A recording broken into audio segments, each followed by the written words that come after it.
Nel XIII secolo, l'orda mongola guidata dai discendenti del grande Gengis Khan controllava un territorio contiguo di più di 20 milioni di chilometri quadrati, dall'estremo oriente all'est Europa, il più grande impero che la storia umana abbia mai visto. Eppure oggi la Mongolia, con una densità di popolazione di 2 abitanti per chilometro quadro, è a tutti gli effetti il paese più vuoto del mondo. È il più grande stato a non avere accesso al mare. Oggi è schiacciata tra Russia e Cina ed è separata per appena 40 km dal Kazakistan da questo lembo di montagne, i Monti Altai.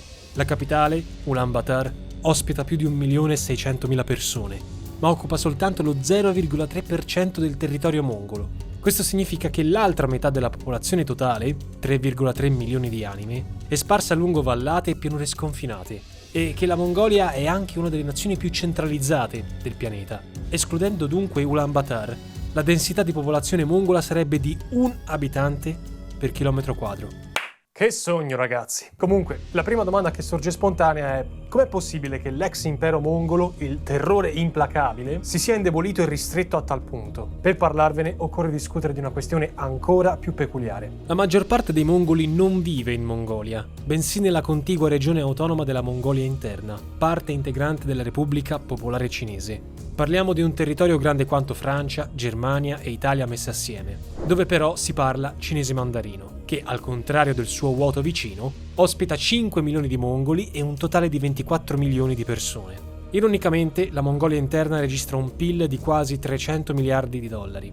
La sola capitale della regione, Hoht, ha un PIL più alto di quello dell'intera Mongolia, che non raggiunge neanche i 20 miliardi di dollari. Avete capito bene, la Mongolia ufficiale sembra una versione tarocca, uno stato monco. Già questa evidenza basterebbe per giustificare il video di oggi. E poi, dato che a giugno cercheremo di non morire in Kirghizistan, un ulteriore approfondimento sull'Asia centrale non fa certo peccato. Fidatevi, benché non si chiami Mongolistan, la Mongolia ha tutte le carte in regola per essere annoverata tra gli stan.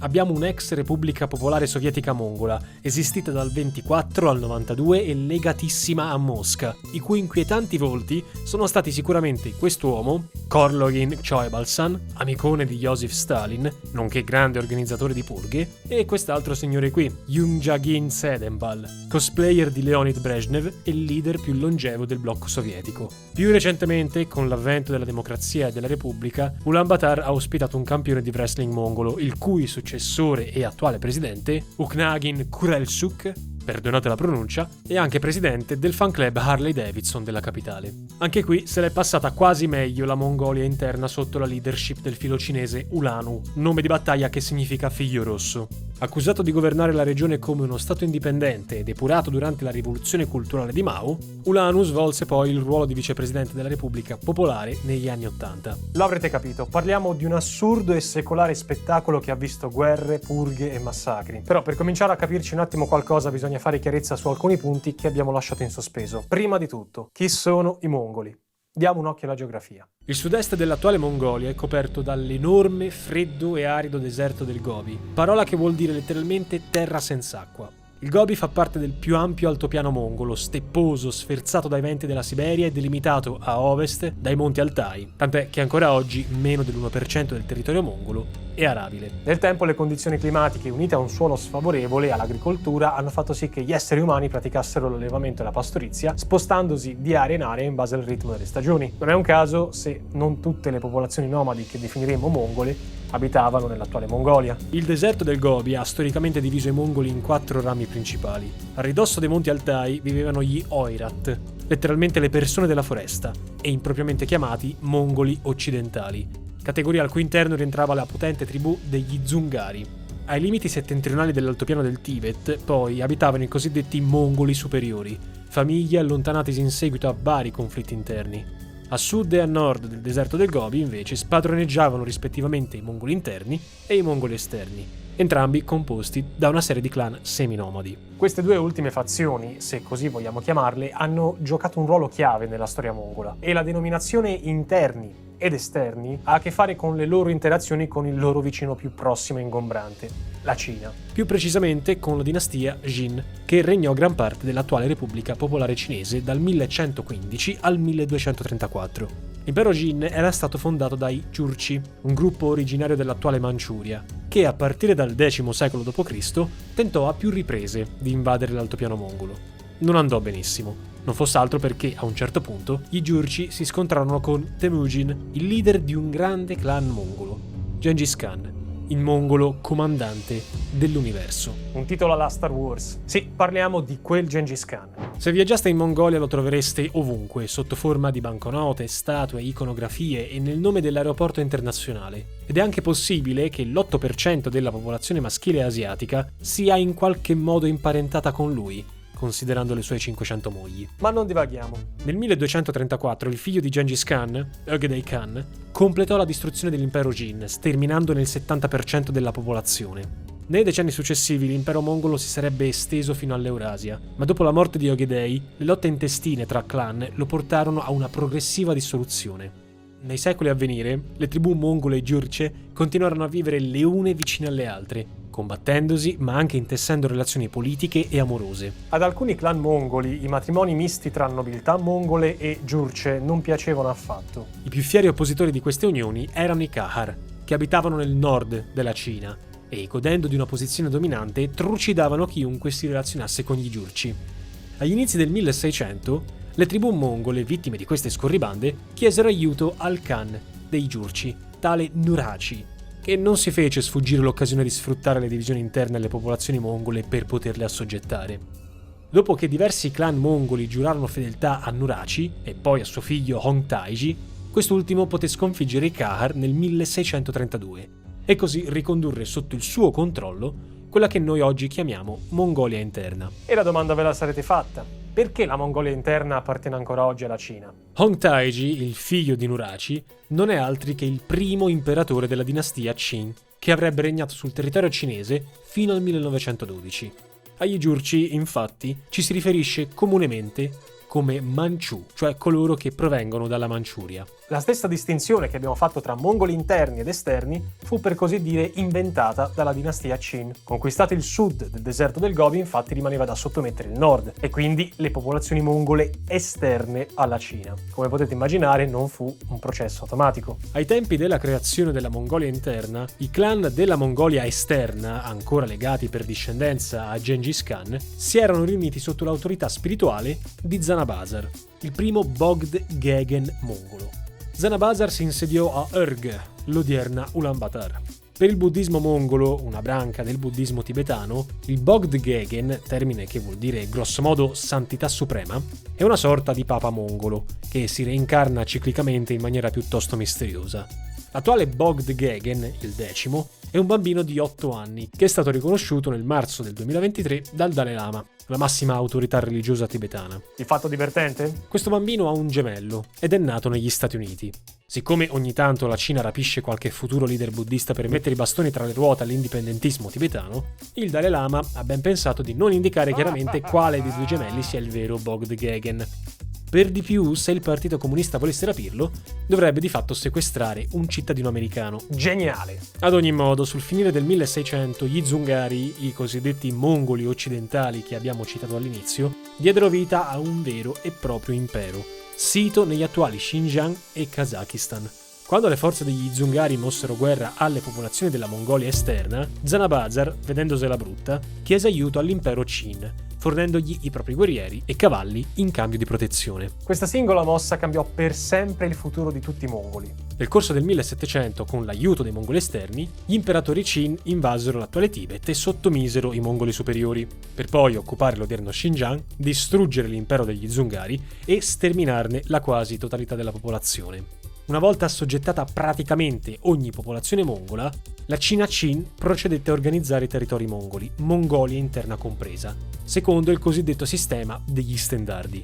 In parole povere, Pechino riconosceva a ogni clan una porzione di altopiano mongolo, denominata stendardo, al comando del quale veniva posto un ufficiale militare legato all'autorità imperiale. Questa suddivisione non soltanto serviva a razionalizzare il controllo di nuovi territori conquistati e rimpinguare l'esercito imperiale, ma anche a indebolire i legami familiari tra i vari clan mongoli, per evitare che si ribellassero. Il sistema degli stendardi portò avanti l'influenza cinese sui mongoli per più di un secolo e mezzo. In questo lasso di tempo, però, il risentimento verso il dominio straniero aumentò fino a raggiungere un punto di non ritorno. A partire dalla seconda metà del 1800, la dinastia Qin, preoccupata dalle sempre più forti mire espansionistiche e commerciali delle potenze europee, della Russia e del Giappone, decise di rafforzare i confini dell'impero, inviando coloni cinesi laddove le etnie maggioritarie erano altre, come nell'altopiano mongolo.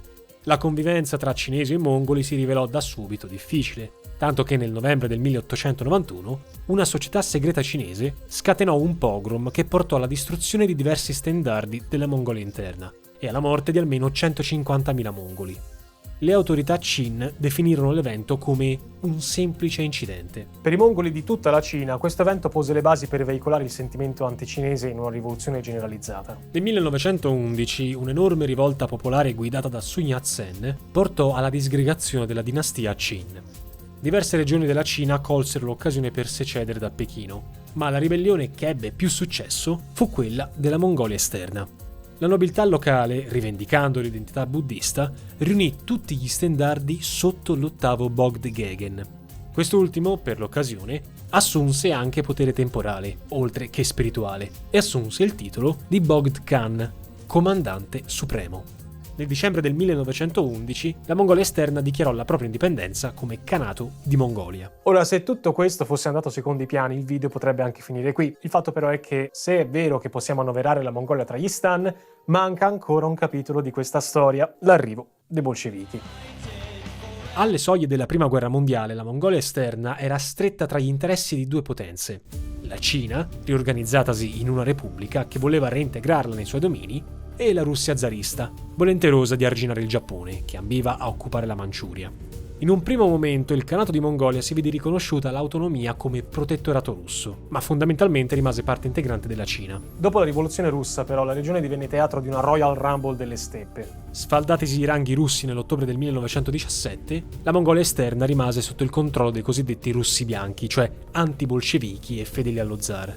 L'esercito cinese tentò quindi di reimpadronirsi del territorio perduto. Questo scontro non fece altro che esacerbare l'odio dei mongoli verso la dominazione straniera, odio che nel 1920 venne sublimato nel Partito Popolare Mongolo, una formazione politica di ispirazione comunista e filo-bolscevica. Fu proprio grazie ai guerriglieri del partito se nel 21 l'Armata Rossa riuscì a prendere possesso della Mongolia esterna e a eliminare così le ultime truppe filozariste. Quest'uomo alcuni di voi non lo conoscono, un giorno ci faremo un video perché è un pazzo indiavolato. Dopo 3 anni di transizione, nel 24, venne dichiarata la nascita della Repubblica Popolare Sovietica Mongola, con capitale Urgo, che per l'occasione venne rinominata Ulaanbaatar, che vuol dire eroe rosso. Così come tutti gli stan, il nome della capitale mongola non è rimasto certo l'unico rimando al mondo russo e prima ancora sovietico. Anzitutto, sebbene la Mongolia sia una repubblica indipendente dal 92, tuttora il Partito Popolare Mongolo detiene la stragrande maggioranza dei seggi in Parlamento, ma non finisce qui. Non esiste un singolo presidente mongolo che non abbia intrattenuto buoni rapporti con Putin. Tra i monumenti più noti della Mongolia figura il memoriale di Zaisan, un mega obelisco monumentale in stile brutalista che celebra l'amicizia tra popolo russo e mongolo. Amicizia suggellata negli anni 30 da Chobail-san, lo stan il mongolo, che seguendo gli ordini del suo baffuto superiore sterminò circa 20.000 monaci buddisti e, con la scusa della repressione politica, fece fuori tra il 3 e il 5% dell'intera popolazione mongola. E vi dirò di più. Sono sicuro che in quel di Mosca a nessuno sia mai fregato niente del benessere delle popolazioni mongole. Infatti, se oggi esistono ancora 2 Mongolie, lo si deve anche a quei presunti maestri unificatori dei sovietici. Tutti noi conosciamo il Manchukuo, lo stato fantoccio creato nel 1932 dall'impero giapponese in Manciuria, ma in pochi sanno dell'esistenza del Mengjiang, un altro governo installato sempre dai giapponesi nel 1936 nell'attuale Mongolia interna. Al termine della Seconda Guerra Mondiale, l'esercito congiunto mongolo-sovietico invase entrambi gli stati fantoccio. Virtualmente le 2 Mongolie, interna ed esterna, avrebbero potuto essere riunificate, non fosse altro perché da ormai 30 anni la Mongolia interna rivendicava la separazione della Cina e l'unificazione con Ulaanbaatar. Tuttavia, l'Unione Sovietica scelse di restituire alla Cina, oltre alla Manciuria, anche la Mongolia interna, non solo per non causare l'indignazione degli alleati, ma anche per evitare la nascita di un qualsivoglia movimento pan-mongolo che avrebbe potuto mettere a rischio gli stessi confini russi. Difatti, ancora oggi, lungo le sponde orientali del grande lago Baikal, nella Repubblica di Buriazia, vivono circa 300.000 buriati, un gruppo etnico mongolo annesso dalla Russia zarista nel 1700, che è anche la più importante minoranza della Siberia. Insomma, a Mosca avevano paura che Gengis Khan risorgesse come la Fenice per mettere di nuovo a ferro e fuoco tutti gli stati satellite dell'Unione Sovietica, quindi niente Mongolistan. Dal canto loro, tra il 45 e il 46, 3 diversi governi autodichiaratisi autonomi, nati lungo tutta la Mongolia interna, chiesero a Chobailsan e Stalin di poter riunire le due Mongolie. Cosa ricevettero come risposta? Un secco no. Allorché i rappresentanti della Mongolia interna, tra cui spiccava il rivoluzionario Ulanu, non poterono far altro che giurare fedeltà nel 47 al Partito Comunista di Mao Zedong, in cambio di un certo grado di autonomia governativa. Certo, questo non significa che la Mongolia interna fece festa, integrata come era nella Repubblica Popolare Cinese. Quando nel 58 Mao ordinò la collettivizzazione dei beni nell'ottica del grande balzo in avanti, Ulanu si rifiutò di implementare questa misura. Lo fece per proteggere dall'industrializzazione lo stile di vita semi-nomadico e pastorale dei mongoli. Quindi Ulanu procedette a difendere la Mongolia interna con fucili, archi e truppe a cavallo, prima però di venire sconfitto nel 1966. Rimpiazzato Ulanu, Mao procedette a purgare i dissidenti mongoli, facendosi scappare giusto qualche decina di migliaia di morti e più di 300.000 arresti, tra coloro che venivano ritenuti gli eredi di Gengis Khan. Più tardi il Partito Comunista avrebbe giudicato l'epurazione come un semplice errore. Già, che sbadati a Pechino. Comunque, da questo momento in poi le due Mongolie avrebbero proseguito su due binari sensibilmente diversi. Morto Chobailsan nel 52, la Repubblica Popolare Mongola finì nelle mani di Jumjagin Tsedenbal. Il Brezhnev delle steppe rafforzò ancora di più i legami con Mosca, ufficializzò l'uso dell'alfabeto cirillico, abolì la scrittura mongola e propose l'unificazione diretta con l'Unione Sovietica. Inoltre favorì un rapido sviluppo dell'industria leggera e mineraria che fosse in grado di rifornire la madre Russia. Questo processo portò alla nascita di una città dormitorio come la pittoresca e per nulla isolata Erdenet, la seconda città più grande della Mongolia, sorta negli anni 70 nei pressi di una gigantesca miniera di rame. Non crediate che la Mongolia interna sia un paradiso. Una volta salito in Cina al potere Deng Xiaoping nel 78, la Mongolia interna è andata incontro a un rapido sviluppo che ha portato con sé devastazione del territorio e sprechi pubblici dalle dimensioni colossali, come la città fantasma di Ordos e l'ormai ex lago di Baotou. Un incubo prodotto dai rifiuti dell'estrazione delle famose terre rare. Per di più, la Mongolia interna è ricca di petrolio e carbone e negli ultimi anni si è cominciato persino a produrre vino. Ma ad ogni modo, tutti gli investimenti fatti nella Mongolia interna sono serviti ad attrarre la popolazione di etnia cinese, che oggi compone circa l'80% della regione autonoma. Di recente Pechino ha richiesto di fermare l'insegnamento della lingua mongola nelle scuole e di cessare la distribuzione di un libro sulla storia mongola. Per gli attivisti dei diritti umani si tratterebbe delle stesse misure applicate in Tibet e Xinjiang per assimilare totalmente la cultura locale. Come riportava nel 2020 il Guardian, la lingua mongola è l'ultimo simbolo rimasto della Mongolia. E attenzione, questo assunto vale per entrambe le Mongolie. Sebbene un buon 25% dei mongoli viva ancora secondo lo stile di vita nomade e seminomade, negli ultimi 3 decenni più di 600.000 persone si sono trasferite a Ulaanbaatar. I motivi sono due: estati secche e inverni estremamente freddi che hanno ucciso milioni di capi di bestiame e la necessità di sostenersi in un mondo che senza urbanizzazione non sembra più contare nulla. Non a caso il 60% della popolazione di Ulaanbaatar vive in yurte e case di fortuna ai confini delle aree urbane. Non avendo energia elettrica, queste persone bruciano carbone per riscaldarsi, pratica che rende Ulaanbaatar una delle città più inquinate e invivibili del pianeta. Se oggi la Mongolia è così vuota è anche perché è stata resa vuota, ma essendo una land di steppe desertiche, ancora oggi la Mongolia ha grossi deficit nel sistema di telecomunicazioni. Per questo ha fatto scalpore questa notizia. Il governo di Ulaanbaatar ha scelto di adottare i servizi della ben nota Starlink per tenere in collegamento internet le aree più remote del paese, cioè tutto ciò che è al di fuori della capitale. La decisione ha fatto storcere la Cina, che teme aggiramenti al suo grande firewall e fughe di dati verso gli States attraverso l'azienda di Musk. Ora, fossi i nostri amici cinesi, direi ai mongoli di dotarsi di quest'app NordVPN. Così addio fughe di dati e preoccupazioni su dove finisce la nostra privacy. La politica analog di NordVPN infatti fa sì che neanche i servizi segreti possano richiedere i dati degli utenti che passano per i suoi server criptati, in quanto NordVPN agisce al di fuori della giurisdizione americana, europea, russa, mongola e cinese e non raccoglie né registra il traffico dei clienti. Si tratta di una delle pochissime pochissime VPN certificate con politica di no-log, come attestato qui da Deloitte. Poi, se volete fare come Gengis Khan e scaricarvi la VPN gratis di Zio Turiddu, non venite a lamentarvi che vi hanno fatto breccia nell'email, nei conti bancari, nei cuori delle vostre 1000 mogli e che il vostro impero fondato su sangue e paura sia misteriosamente crollato dal giorno alla notte. Se poi il vostro sogno è come il mio, ossia visitare un giorno la Mongolia, allora sapete meglio di me che in aeroporto o in hotel è cosa buona e giusta attivare NordVPN quando connessi alla rete wifi. Non solo terrà occulto indirizzo IP e cronologia a occhi indiscreti come quelli di Chobailsan, guardate che sospettoso, ma vi proteggerà anche da furti di password e malware facilmente ritrovabili su reti false create ad hoc per ingannare chi vuole connettersi a sbafo nei posti pubblici. E poi, se vi dimenticaste delle vostre password in Mongolia, ci penserà NordPass, il life manager offerto assieme a 4 mesi omaggio con i piani Plus di NordVPN, che crea, gestisce e salva come in una cassaforte password, note segrete, carte di credito e dati personali. Per avere 4 mesi gratis NordVPN su tutti i piani biennali con 30 giorni soddisfatti o rimborsati, il link è questo qui, lo trovate in descrizione. L'offerta dei 4 mesi gratis è soltanto per questo link dedicato a Novalexio, mi raccomando, non fate come Gengis Khan. Ma le sorprese non sono finite qui. In controtendenza a un comune paese stan, Freedom House considera la Mongolia come una democrazia sana e libera.